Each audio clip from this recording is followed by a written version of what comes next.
অযত্ন অবহেলায় নষ্ট হচ্ছে ফেনীর দোস্ত টেক্সটাইল মিলের যন্ত্রপাতি ও স্থাপনা।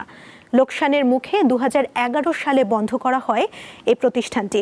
গত 15 বছর বারবার উদ্যোগ নিয়েও সহস্রাধিক মানুষের কর্মসংস্থানের কারখানাটি সচল করা যায়নি।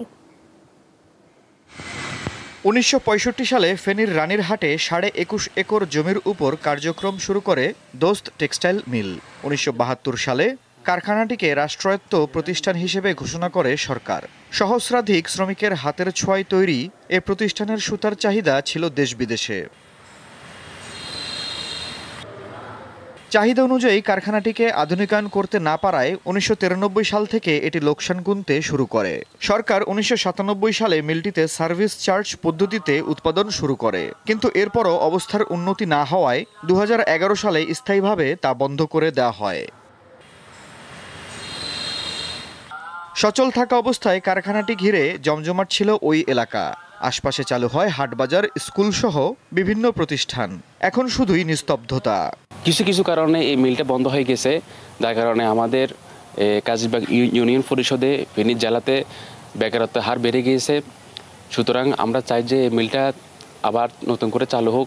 এই মিলটা আগে জাকজমাট ছিল, বাইরে সুতা যেত আর কি, সুতা যাওয়ার এখন বন্ধ হয়ে গেছে কই, এই শ্রমিকেরাও চলে গেছে কই, এখন কোনো জাকজমাট নেই। কারখানাটি চালুর জন্য নানাভাবে উদ্যোগ নেওয়া হয়েছে বলে জানালেন এই কর্মকর্তা।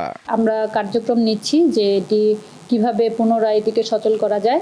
সচল করলে এখানে আবার কিছু মানুষের কর্মসংস্থানের সুযোগ সৃষ্টি হবে। তো সর্বোপরি জীবনযাত্রার মান উন্নীত হবে। কারখানাটি সরকারি বেসরকারি পর্যায়ে চালুর উদ্যোগ গ্রহণ করা হলে ফেনী চেম্বার অব কমার্স থেকে সার্বিক সহযোগিতার আশ্বাস এ ব্যবসায়ী নেতার। কিছুদিন আগে এটা নতুন করে বরাদ্দ হয়েছে, অচিরে এটা চালু হবে। আমাদের ফেনী জেলার একজন ব্যবসায়ী বা শিল্পপতি এটা নিয়েছে। আমরা মনে করি আমাদের চেম্বার অব কমার্সের পক্ষ থেকে আমরা যোগাযোগ আছে, আমরা সাধুবাদ জানাই এবং অতি দ্রুত এটা বাস্তবায়নের জন্য আমরা চেম্বার অব কমার্সও আমরা সহযোগিতা করতেছি। বেকার হয়ে পড়া শ্রমিকদের কর্মসংস্থান সৃষ্টির লক্ষ্যে দোস্ত টেক্সটাইল চালুর দাবি স্থানীয়দের। দীপ্ত বার্তা কক্ষ।